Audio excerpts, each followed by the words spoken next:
Okay, let's unpack this. We are diving into something truly foundational today. It's about what happens when the very institutions we trust, the ones tasked with verifying our health, ensuring our medicines are safe, and, guaranteeing justice, what happens when they violate that trust? And this isn't just about a bad company or one person making a mistake. This is about systemic failures, Yeah. institutional integrity just, well, crumbling. Right.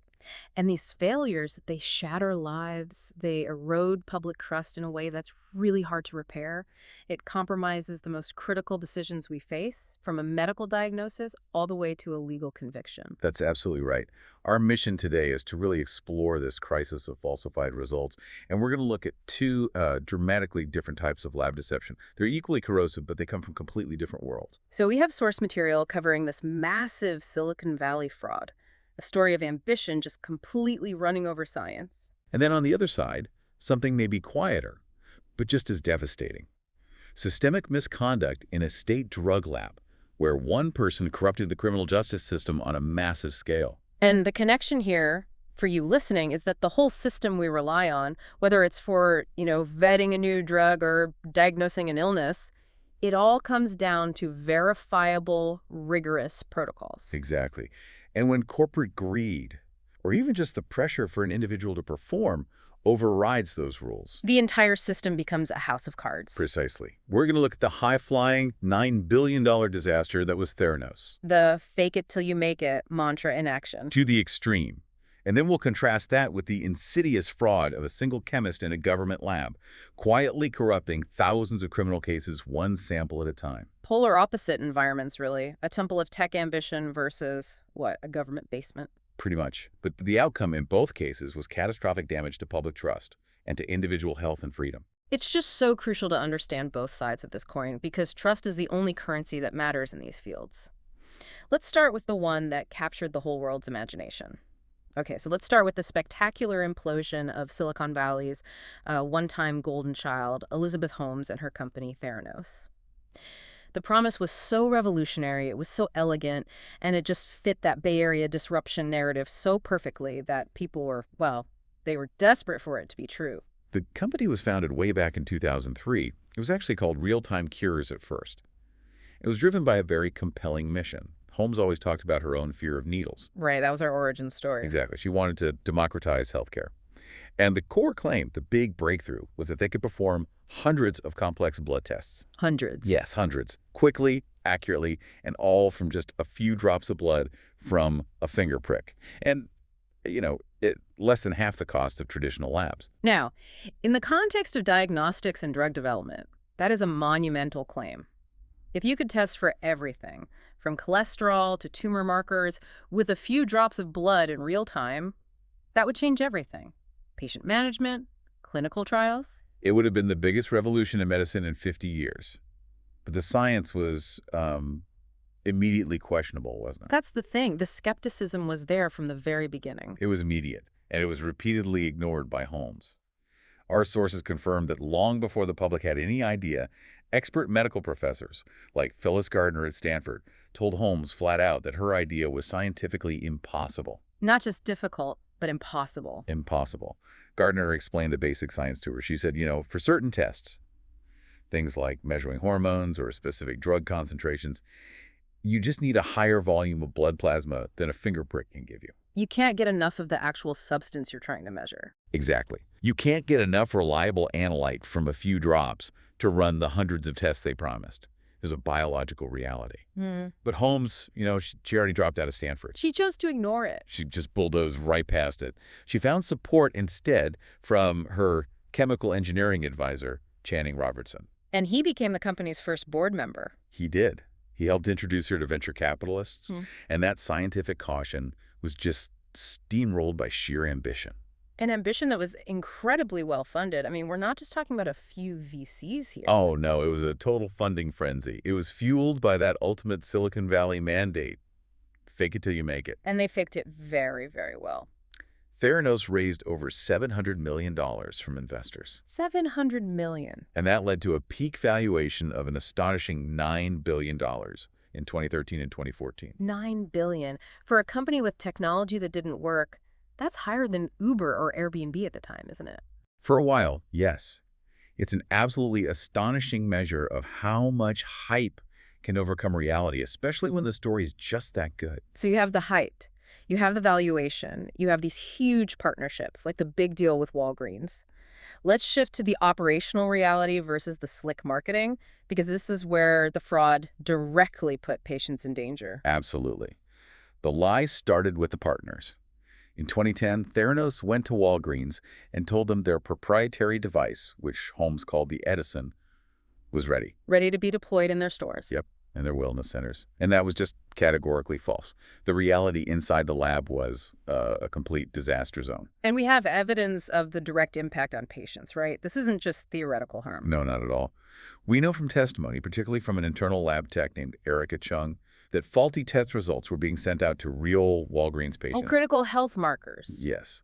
And when Chung would retest these samples using standard established equipment, she'd get wildly different results. The kind of differences that could lead a doctor to prescribe the wrong medicine or the wrong dose. Completely wrong and potentially life-threatening treatment. But the patients were never told.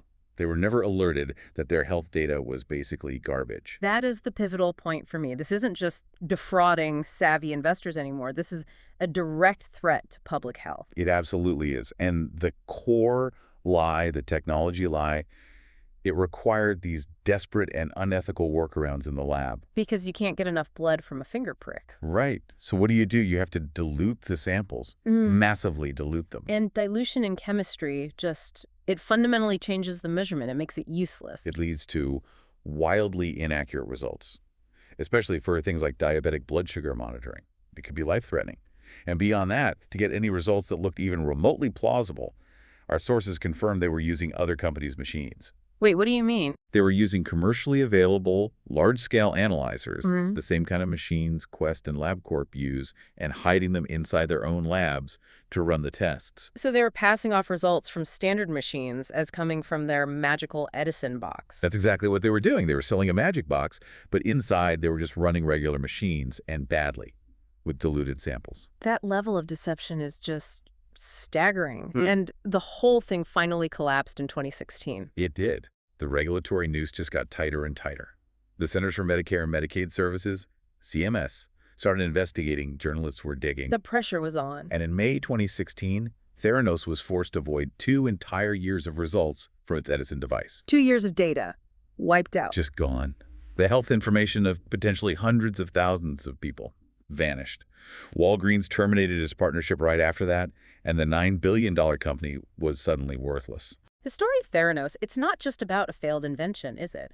It's a terrifying lesson in what happens when a corporate culture, driven by ambition and ego, just becomes toxic, paranoid, corrosive. And that culture really starts with 2 people, Elizabeth Holmes and Ramesh Sunny Balwani. Balwani, he was the number 2. He was. He joined in 2009 as president and COO, but he'd been advising Holmes from the very beginning. He was 19 years her senior, a successful software millionaire. But, and this is key, he had absolutely no background in biology. Right.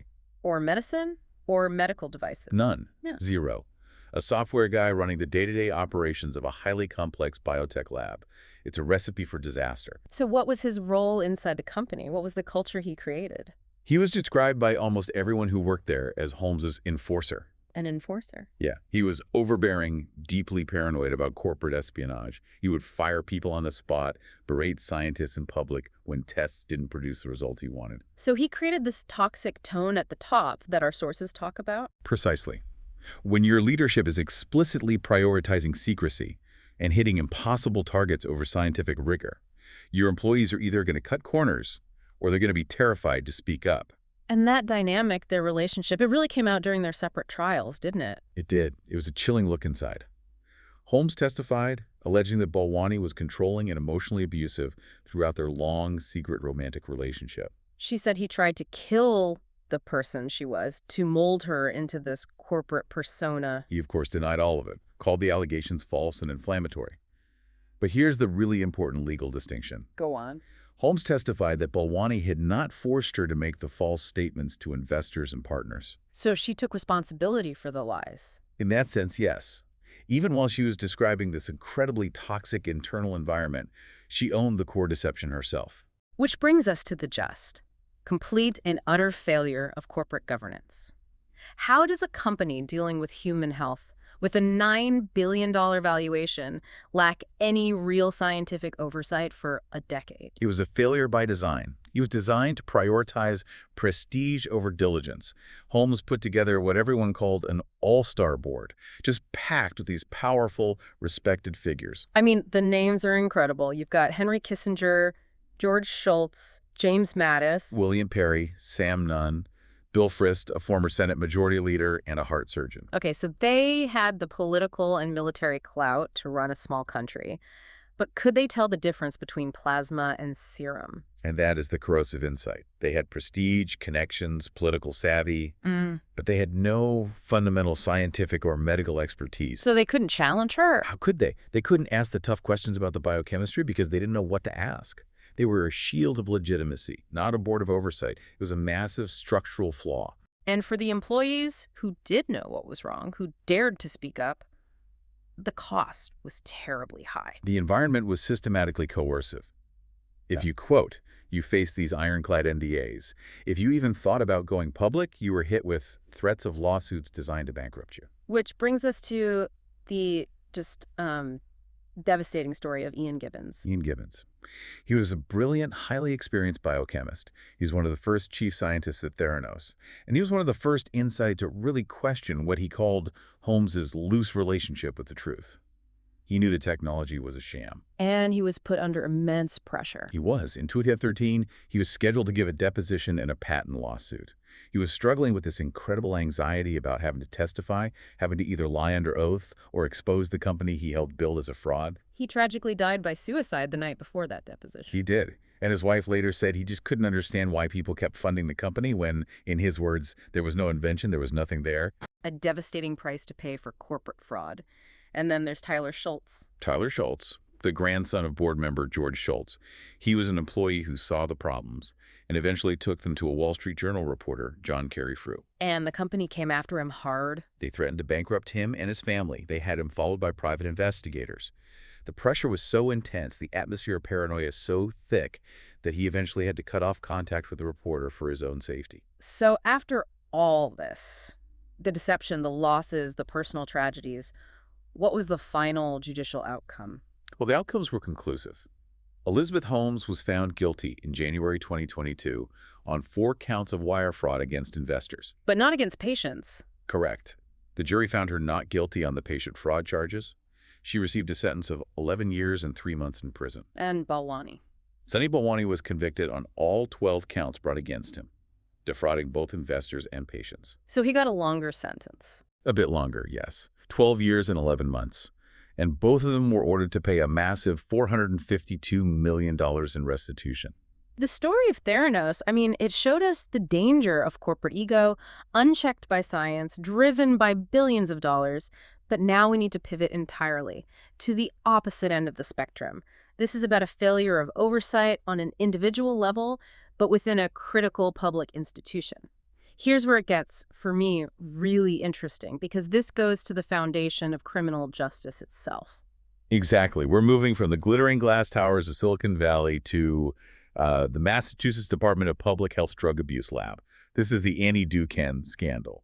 And this was an institution that was supposed to provide impartial, factual evidence for the courts, the bedrock of chemical certification. And her actions just systematically undermined that truth. So who was Annie Dukan and what was the core offense? Annie Dukan was born in Trinidad and Tobago. She got a job as a chemist in this state lab. Eventually, she was convicted of felony obstruction of justice, tampering with evidence, and a list of other crimes, all related to the mass falsification of drug test results. How was she caught? It started with something small. In June 2011, a routine evidence officer discovered she had tested 95 samples, an impossible number, without properly signing them out. And she had forged the officer's initials in her logbook. That small breach of protocol, it points to a much bigger, more systematic cover-up. What was her main method of deception? Her primary method was something called dry labbing. Dry labbing. It's the practice of falsely certifying test results without ever actually conducting a proper scientific analysis. So she wasn't actually testing the drugs? No. Instead of running the required chemical tests, she would just look at the evidence bag, look at the police report, and certify that, yep, this is cocaine or this is heroin. It allowed her to speed up her throughput exponentially. So let's break that down for a minute. If you're dry labbing, how much faster are you than someone doing the job correctly? Oh, it's a massive speed boost. We're talking 10 times faster, maybe more. A thorough analysis has multiple steps: extraction, weighing, spectroscopy. It takes time. Hours for a batch of samples. Right. Dukan was certifying results in minutes. Her sheer volume should have been the first giant red flag to our supervisors. But it wasn't. No, she was treated as a superstar, an indispensable, high-performing employee.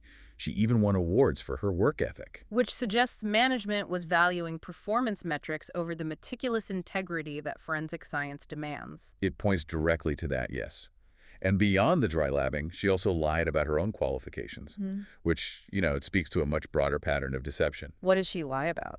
She claimed on her resume, and under oath in court, that she had a master's degree in chemistry from UMass Boston. The university later confirmed she never earned that degree. So the entire basis of her authority, her credentials and her results, it was all built on lies. And when her initial dry lab results were challenged, maybe by a necessary second test, she didn't just stop. She escalated. She started tampering with the evidence itself. That is the most insidious part. Prosecutors alleged that she would physically tamper with the evidence files to make sure the evidence matched the fake results she'd already certified. She was literally creating false evidence to back up her false claims. The scale of the impact here is it's hard to even comprehend. We are talking about tens of thousands of people, their lives, their freedom, resting on her lies. The fallout was enormous. By 2015, defense attorneys estimated that as many as 40,000 people could have been falsely convicted or had their cases tainted by her actions. 40,000. Imagine the chaos in the Massachusetts legal system. The entire judicial machine just ground to a halt. They had to review every single case she ever touched. These are real people who served real time in prison for crimes where the core scientific proof was completely fabricated. Absolutely. So legally, the Massachusetts Supreme Judicial Court had to step in to manage the crisis. In 2015, they ruled that defendants could pursue retrials without facing tougher sentences. But they still had to go through a retrial to be released. Yes, which was a huge logistical challenge, but it was designed to maintain some judicial oversight. Ultimately, though, it led to thousands and thousands of convictions being dropped or vacated. And what happened to Dukan? She served her sentence, 3 to 5 years, at a state prison, and was granted parole. She was released in April of 2016. The comparison between Theranos and Dukan is so powerful. Theranos was about maximizing profit, harming investors and patients. Dukan was about maximizing performance metrics, but in doing so, she undermined the justice system and sent thousands of people to prison based on fabrications. Both are just profound integrity failures. And they're both rooted in prioritizing some measurable, metric money, speed over verifiable reality. And we need to connect this thread to the broader context, because these intense pressures that lead to misconduct, they're not unique to a tech startup or a state crime lab. Right. The pressure for profit at Theranos, the pressure for performance for Dukan. It's the same kind of pressure that corrupts high-level, cutting-edge academic research. The pressure to publish world-changing positive results in a prestigious journal like Science or Nature can be just as potent a force for corruption. So the integrity failure here moves from fraud against a specific partner or a defendant to fraud against the entire global scientific community. Exactly. Fraud against the peer review process itself. Let's look at 2 major international examples, starting with the stem cell scandal around the South Korean researcher Hwang Woo-suk. Hwang Woo-suk, he was a national hero in South Korea for a time, wasn't he? A global superstar. He gained worldwide acclaim after publishing 2 papers in Science in 2004 and 2005. His claim was revolutionary. He said he'd successfully created human embryonic stem cells by cloning. So this is the same kind of cloning process that created Dolly the sheep, but in humans. Essentially, yes. Yeah. It's called somatic cell nuclear transfer, or SCNT. You take the DNA from a regular body cell and put it into an egg cell. To do it successfully in primates, let alone humans, in 2005 was a stunning claim. It suggested South Korea was leading the world in a breakthrough that could treat diseases like Parkinson's and diabetes. He was propelled into scientific stardom, but that stardom brought a lot of scrutiny. Immediate scrutiny. The first controversy was ethical. He was criticized for using eggs donated by his own graduate students and for illegally buying others. And that was just the start of the problem. It was just the tip of the iceberg. The problem quickly escalated from ethical violations to outright scientific fabrication. What did the investigations find? An internal probe by Seoul National University announced in December 2005 that all 11 of Huang's reported human embryonic stem cell lines were completely fabricated. All of them. Every single one.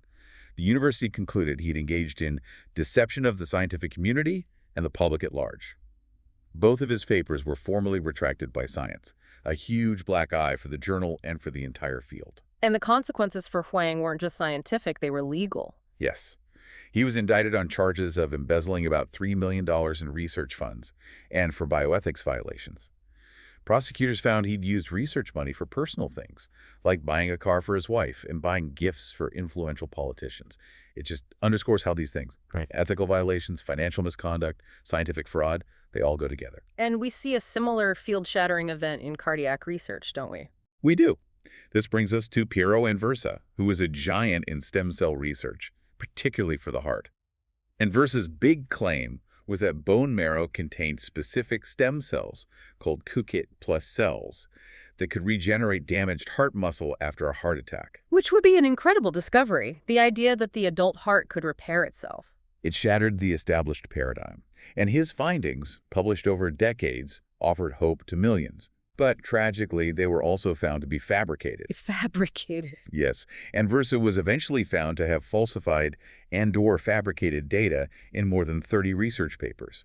The investigation was called an earthquake that shattered a research field. And it forced researchers all over the world to just stop and reevaluate everything. Millions of dollars in follow-up research wasted. And it had a direct real-world toll on patient research. At least one major clinical trial, the CONCERT-HF trial, had to be paused because of Anversa's fraud.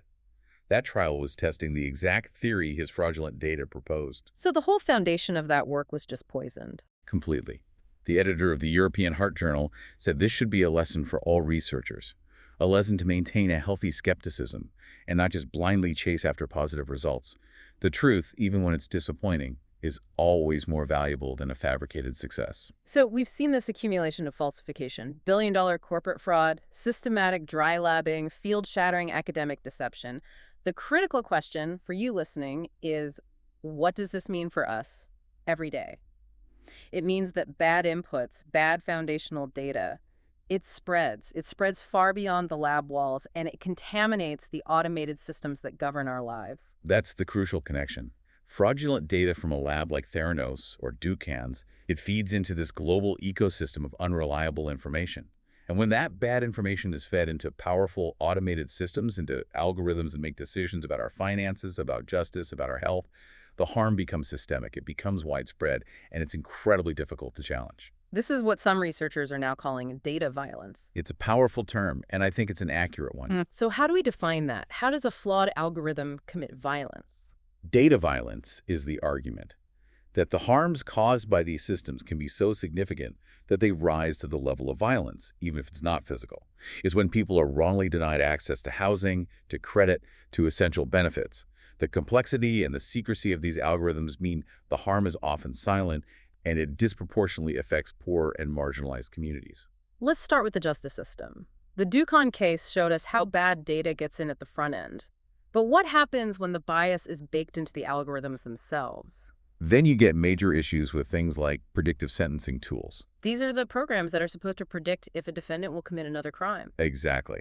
They're used by courts all over the country to inform decisions about bail or sentencing. But an investigation by ProPublica found these programs were remarkably unreliable. But more than that, they were profoundly biased. The system was much more likely to flag black defendants as future criminals, wrongly labeling them as high risk at twice the rate of white defendants. And because these algorithms are proprietary, they're a black box. A judge or a defense attorney can't look inside to challenge the logic. Precisely. You can only see the outcome, not the process. And we see a similar, just as corrosive problem with predictive policing. These are the tools that are supposed to tell police where a crime is going to happen. Right. But they rely heavily on historical arrest data, which means they don't predict where crime occurs, they predict where police are likely to make arrests. This creates what's called a pernicious feedback loop. Can you walk us through how that works? Sure. So imagine a city where drug use is pretty equal across all neighborhoods. But for historical reasons, Police patrols and arrests are heavily concentrated in one low-income minority community. Okay. That historical arrest data, that's the bad input, is fed into the algorithm. The algorithm then says, hey, send more police to this neighborhood because that's where all the arrests are. So more police go there, which leads to more stops and more arrests for minor offenses. Exactly. And those new arrests then get fed back into the system as new data, which proves the algorithm was right. It's a self-fulfilling prophecy of injustice that just reinforces the over-policing of one specific community. And beyond justice, these data errors perpetuate discrimination in the economy, too. Absolutely. Yeah. Automated systems do this in subtle but really damaging ways. Credit scoring algorithms might use your zip code, or where you shop, as a proxy for ethnicity or income and penalize you for it. We see this with car insurance, too, right? We do. Research has found that people in minority neighborhoods, even with similar accident histories, can pay up to 30% more for car insurance than people in white neighborhoods with the same risk profile. The algorithm finds a correlation and automates the discrimination. And then there are the most acute examples of this data violence when governments rely on flawed, automated systems for essential services. The consequences here are immediate and devastating because we're talking about access to survival resources. Look at the robo-debts program in Australia. This was an automated system to recover welfare debts. Yes, and it used flawed data matching. It sent out hundreds of thousands of error-filled debt notices, placing the burden on vulnerable people to prove the government's computer was wrong. The psychological toll was immense. It was.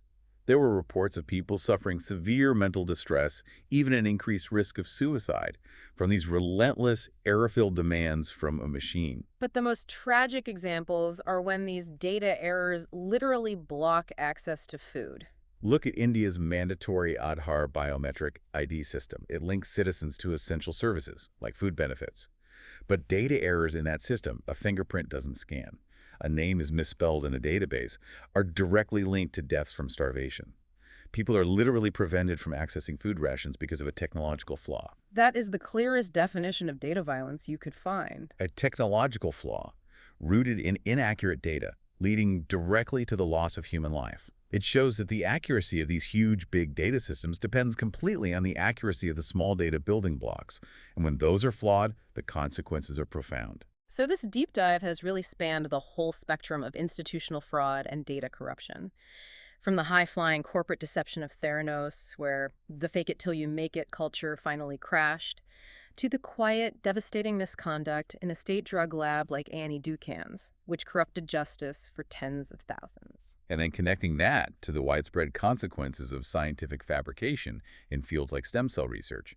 All of these stories show how quickly institutional integrity just collapses when profit or performance or ego is allowed to override verifiable protocols. The key takeaway for you, the learner, has to be a renewed call for critical assessment. You have to question the source and the verification of data. Whether it's a proprietary blood test machine, a peer-reviewed academic paper, or a black box policing algorithm, we have to demand transparency. We get to challenge that opacity and recognize that data is never neutral. Every system, no matter how technologically advanced, is built on human inputs and therefore human biases. And even unintentional bias in these systems, as we've discussed, can inflict profound and systemic harm.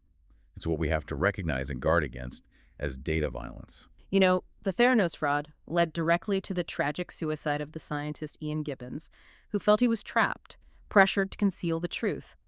Considering this massive systemic fraud that happens when the tone at the top is unethical, how can we as a society better shield those internal voices of caution? The whistleblowers, the ethical employees. How do we ensure that foundational scientific integrity is always protected and not sacrificed for the pursuit of some unsustainable success? It's a question, really, about whether we can design systems where telling the truth about failure is rewarded more highly than fabricating success.